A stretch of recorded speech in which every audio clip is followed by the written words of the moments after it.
and good evening. I'm Melisa Idris and you're watching The Future is Female. This is the show where we find the extraordinary in every woman. Now joining me on the show tonight, I have the award-winning author of numerous books on food and wellness as well as healthy eating, Mohana Gill. Welcome to the show. It's good to have you here. Thank you, yes.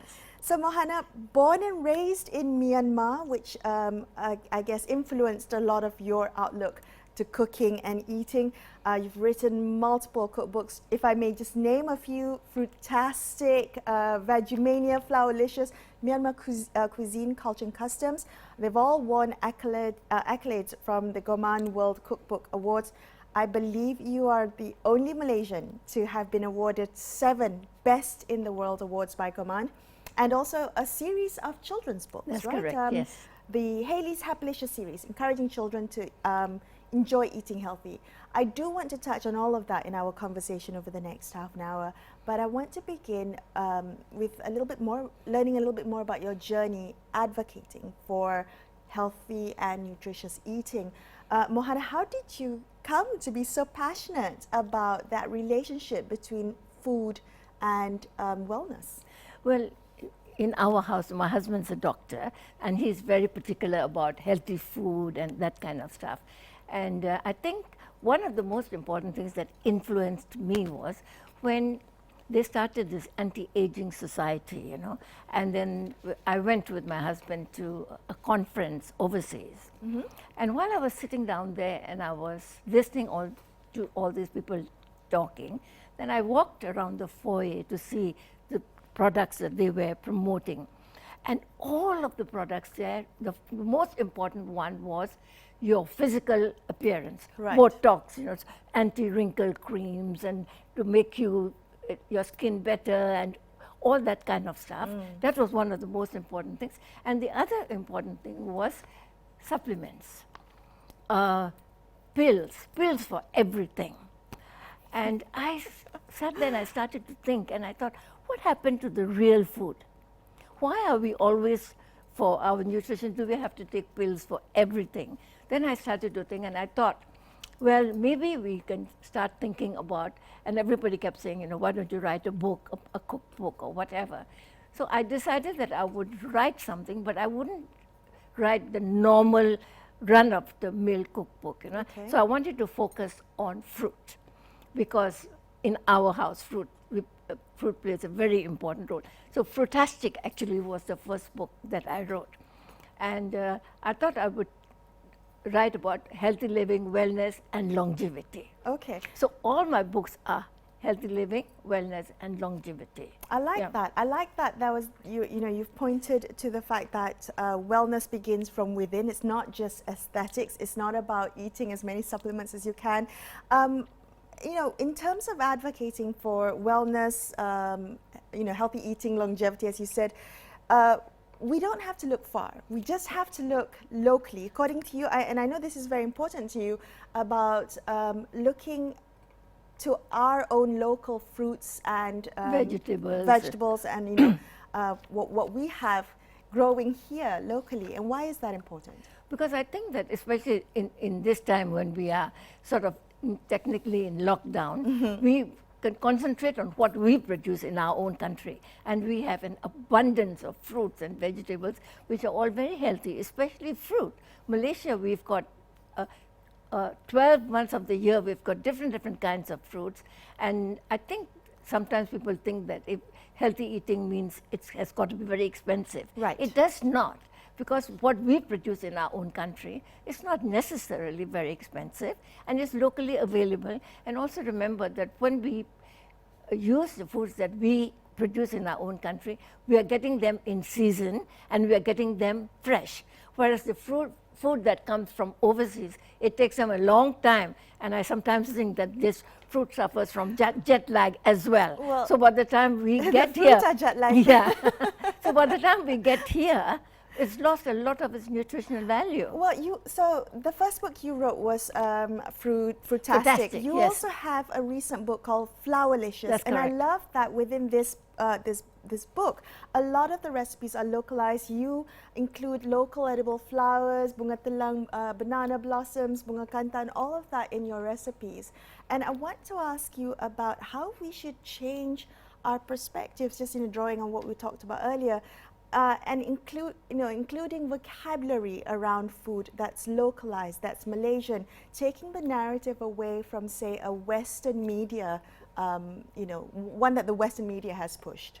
Well, we always, over the years, we've been I think especially with the Malay cuisine, you've got ulam all the time, every kind of ulam. In Burma as well, in Myanmar, every meal has got an ulam. So we've got this raw onions and raw cucumber and a lot of like the pagaga leaves and even like local herbs, all right? local herbs which you put on the plate and you dip it with the belacan or with whatever you want. So I think we've got to start thinking of how to make our food a little bit more interesting, a little bit more delicious by adding all these little bits and pieces that we have in our own country without, Right. Do you think there's enough knowledge around that? I mean, I know my grandmother, my mother grew up eating all these foods, but I rarely see it on, mainstream media. I rarely see it in the cookbooks I purchase. They're all of this kind of chef culture. Not enough of the Malaysian home cook, I think, in our food vocabulary. But I think that there are a lot of people who are writing Malay cuisine and local cuisines, which include all this vocabulary and as well as includes a lot of the food that our mothers and grandmothers used to eat at that time. So I think that now we should go back and look at what our mothers and grandmothers ate. Because remember, the food that they put on the table for us has made us what we are today, healthy. So similarly, if we do that for our children, then that food is going to be quite healthy as well. Right. Okay, well, we're going to take a quick break, but I do want to come back and talk about the food that we're giving our children. More on The Future is Female in just a couple of minutes. Stay tuned.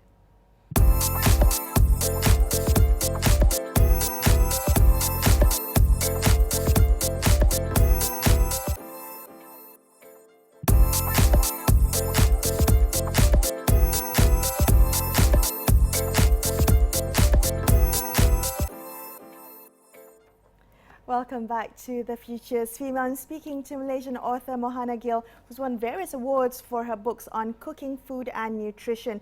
So as I mentioned a bit earlier, the series of children's books, Haley's Happylicious series, encouraging children to enjoy healthy eating. Why is it important, Mohana, for us to encourage children, especially at a very young age, to be open to trying new things, but also to enjoy, greens on the plate, fresh fruit, which I find perhaps not all children are open to that. I think it's very important from the time that they're very, very young. I mean, I'm taking experience from my grandchildren. From the time that they were very small, we expose them to different colors of fruits and vegetables. We expose them to the different kinds of vegetables, the different taste of vegetables. And children are, I think, from the age of 0 till they are about 5 or 6 years old, they are very, very keen to learn and they will experiment and they will try anything. Like my 4-year-old grandson, whenever you give him something, he will try it. Right. And they have distinct tastes already. But, and also they see what you are eating.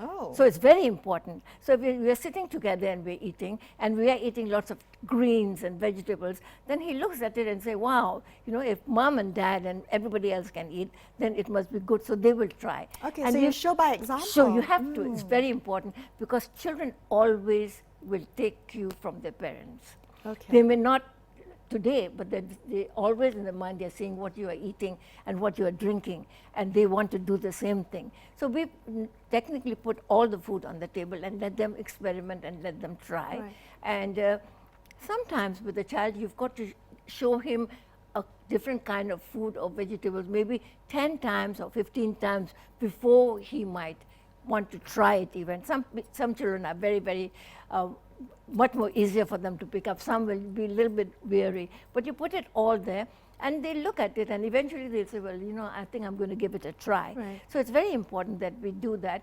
And of course, you must remember that children, not only do we need to show them all these things, you've got to get them hands-on. That's why all my books have got little recipes in it. And so they can try it too. Yeah, a child will always eat what he has cooked. So even when you are cooking and you have a 3-year-old and you ask him, go and bring me the cucumber or get me a tomato, and then, you know, even if he just breaks a cucumber, he will always say, this is what I did and I'm going to try. So it's very important for children to get to be hands-on with the food, and then they will try that food. To experience it, to be part of it. And then to be able to touch it, to be able to feel it, and to be able to get the taste of it, you know, and the smell of the food. And also the way the food looks like, the colors. Yeah, well, I think that's really wonderful, and I think it also you know, needs a certain amount of active participation from parents as well, cooking food instead of saying buying food from, you know, prepared outside. And I want to talk to you a little bit about malnutrition amongst children. There have been a couple of surveys that have come out in recent years, particularly done by UNICEF, for instance, that have showed children in Malaysia have this simultaneous undernutrition and overnutrition, so malnourished and obese at the same time. It's gotten me thinking about the, you know, healthy food, whether healthy food is considered expensive and unattainable. We have the cheap fried food, which is not always good for you, which can lead to childhood obesity. How do you think about this?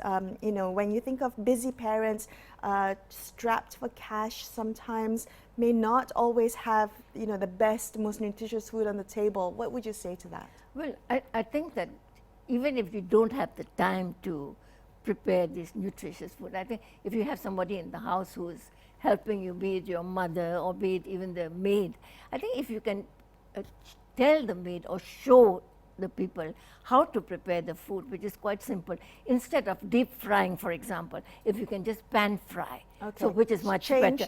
Change the way, you know. And then similarly, instead of everything that we do, we overcook it. So introduce a little bit more raw food on the table, like cucumbers and tomatoes and, you know, leafy vegetables like salads our and ulams, things like right? Yes. Our ulams. And so if we do that way, the children will look at it and they say, oh, I didn't know that I could eat a tomato just raw, or just, you know, pick up a carrot, for example. So all these things, of course, the onus is on basically the mother. Yeah, basically the mother, because she's the one who decides what the child is going to eat. Like I always say, your fate is on your plate. So you are going to eat what food is put on the plate for you. Right. And the person who decides what goes on your plate has got to be your mom, basically, the caregiver. So she's the one who has got to, in many ways, understand that it is important. And of course, the thing is that children, if we don't start them from very small, by the time they grow up, it's going to be too late. I always say that it's easier to build strong children than to repair broken men. Okay, Yeah? that's good. Yeah, start them from young. Start and from very these are young. lifelong habits, Lifelong. right? And then once we have trained our children with these good habits, think about it, Melissa, these children in turn will then train their children. So we are going to then have a new generation of very healthy and children or group of people who are going to eat more nutritious food. They are quite more aware of nutrition. So when you were writing the Haley's series, what did you learn about encouraging children to eat healthy? What did you learn in the process of writing those books? What did you discover about children's eating habits, about how parents can encourage them? Well, I think children's eating habits depend on the parents to start off with. Depends on how you're going to start. If you're going to start your children, I know parents who start their children with McDonald's every morning for breakfast. So instead of that, are you going to give them oats, or are you going to give them something else? So you've got to start them from very young to introduce to them different kinds of food that are more nutritious than the normal. And like, for example, even breads, we've got so many different kinds of breads, right? So you've got to choose maybe the type of bread that is more grainy, or breads that is more healthy even than the normal just white bread, which, you know, is... So never too young to learn about the different types of food. Are you wary about teaching children about so-called bad foods, about, you know, instilling the kind of fear or negative connotation to certain foods? In a subtle way, yes. Because in the books, when we tell stories to the children, then we tell them about which food is good, and we say, oh, you know that there are a lot of children around, you can see in the park, that are obese, that are fat, or who are coughing, and all of this is because they are not eating the right kinds of food. So it is important that we learn to eat food that is more nutritious and delicious. And I think the whole thing, people think that nutritious food is not delicious, or nutritious food is not very not expensive. Just children think that, right? Even adults think that sometimes. Yes, that's right. But now, of course, I think more and more people are beginning to think. So you see, there are lots of places where you can go and pay big money to go and eat so-called nutritious food. That's so right. I think it is getting there. But I think for me, it's more important to start our children, and we have to start it from the home. That is where you start, and then from then on, when the child goes maybe somewhere else, then he looks at different foods and he says, maybe I want to have something that is a little bit more healthy, and, and he also sees what his mom and dad are eating. Being very conscious about what you put into your body. All right, we're going to take another quick break. After this, we'll come back and talk about the relationship we have with food and aging. Stay tuned to The Future's Female.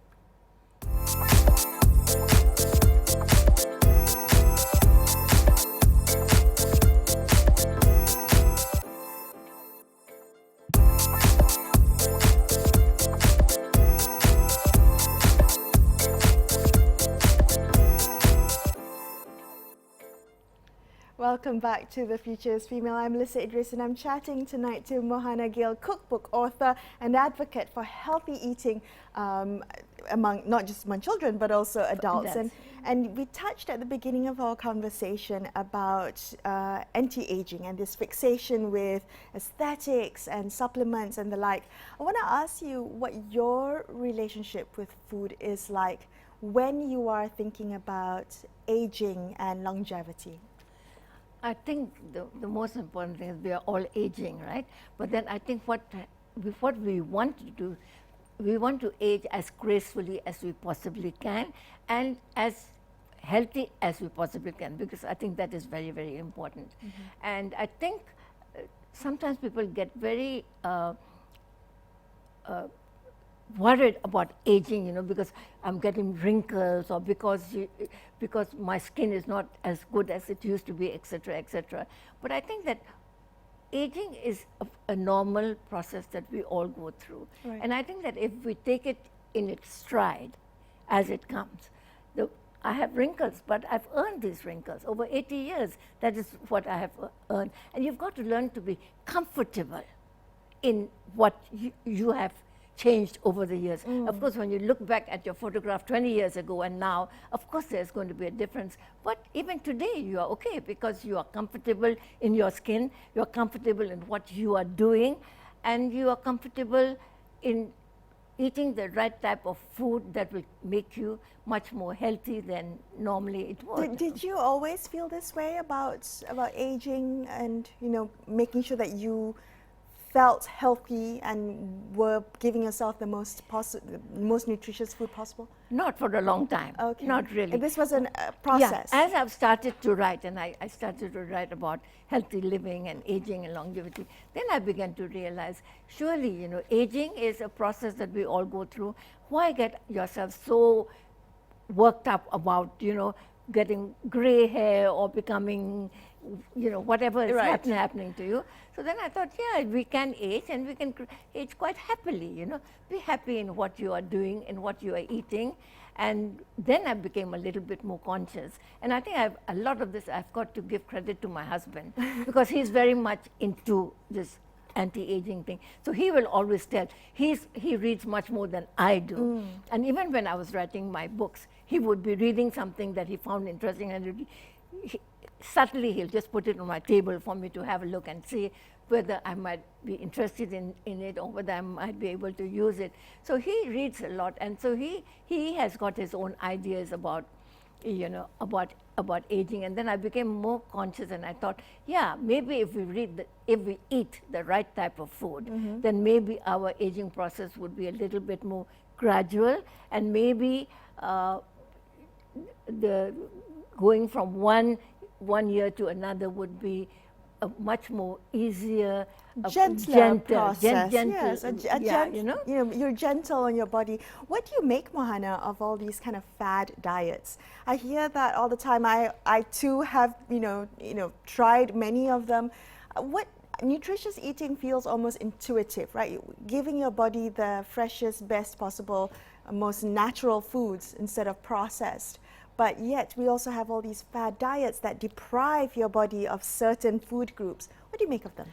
I suppose that is your marketing and that's your selling, and these people have to do all these things to sell. Personally, on a personal, I don't look at all these things, and I don't believe in all that, because I think I know what my body needs, and I'm quite happy to do that. But then I think there is a place for these kinds of fads also, because there are a lot of people who are very worried about getting old and getting very worried about everything. It's almost always to do with weight, isn't it? It's weight and also how you look. I think weight and how you look. And weight, of course, is also very, very important. So I think that for them, this becomes like a crutch, you know. So somebody comes up suddenly and says, wow, try this because this is good for you. So everybody rushes there. Then after 2-3 months, you find out that that's not working out, then it's something else. So that is part of the whole game, I guess, keeping people on their feet and giving these people who are producing or coming up with all these different kinds There's of always things. a new one every year. I mean, this oil is good, that oil is good, this is bad. But I've never, on a personal level, I've never ever looked at all these things. I've always eaten what I enjoy eating in moderation. Okay. And I think it has worked for me. And so I think, but these are the choices that people have got to make. Well, what would you like to see changed, in terms of our access to more nutritious food, particularly for children? What would you like to see? I think that parents should maybe read a little bit more about nutrition. Be more aware? And be more aware of what is important for the children. Because remember, when you're growing, your bones are going to be formed, your teeth, your hair, your skin, and for all those things you need the kind of nutrition that will make your bones stronger and make the child grow in a more healthy manner, and he will have more energy and he'll be able to do the things that he needs to do. But there's so many people telling you that this is brain food and this is that food for you. Superfoods and all that. And so on and so forth. I suppose there is no harm in learning about these things, but then at the end of the day, I think you have got to decide for yourself what works for you and what doesn't work for you. It is a good idea to have knowledge about and be aware of that these things around you exist, but then you decide. Okay, so we've got Frutastic, Vegemania, Flourlicious. Is there anything left that you are looking to discover?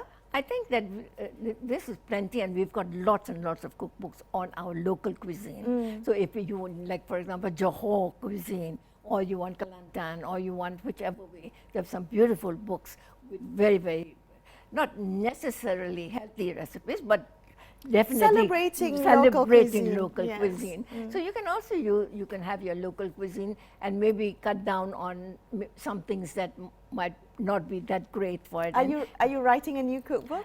At the moment, I don't think so. Okay. Yeah, because it's the book industry is very, very difficult now. Is it? And very difficult. And then I think that the publishers are also not happy to publish books. Well, and it's very, very difficult to sell books. So in Malaysia? Yeah. Are you talking about cookbooks in particular, or? Books in general, I books think. In general. Yeah, and especially children's books, because people don't buy books for their children. And this is one thing that I would like to say is that, you know, when we always give gifts to our children, right? When you go to see a child, we buy him a box of chocolates, or we buy him a toy, or we buy him a... Why don't we change our mindset and take a book for the child? Because a book is something that you can open again and again and again. It's a gift that keeps on giving. Keep giving. Yes. And he may not look at it today, but if the book is in his room or wherever, 2 months later, 1 month later, he might want to look at the book and so I think it's very important for us to start thinking that give our children books that they can open, that they can look at the photographs, that they can, you know, scribble on or whatever Yes, it is. enjoy. So it becomes a culture. Instead of giving them a toy, which most children will look at the toy for maybe 10 minutes and then he throws it away and that's it. Well, I think about some of my best birthdays, and they've always involved books as a birthday present. Well, Mohana, thank you so much for being on the show today. It's been such a pleasure talking to you, and I wish you all the best for future books. Thank you very much. Thank That's you. lovely. Thank you. That's all the time we have on this episode of The Future is Female. I will be back with you same time next week. Thank you so much for watching, and good night.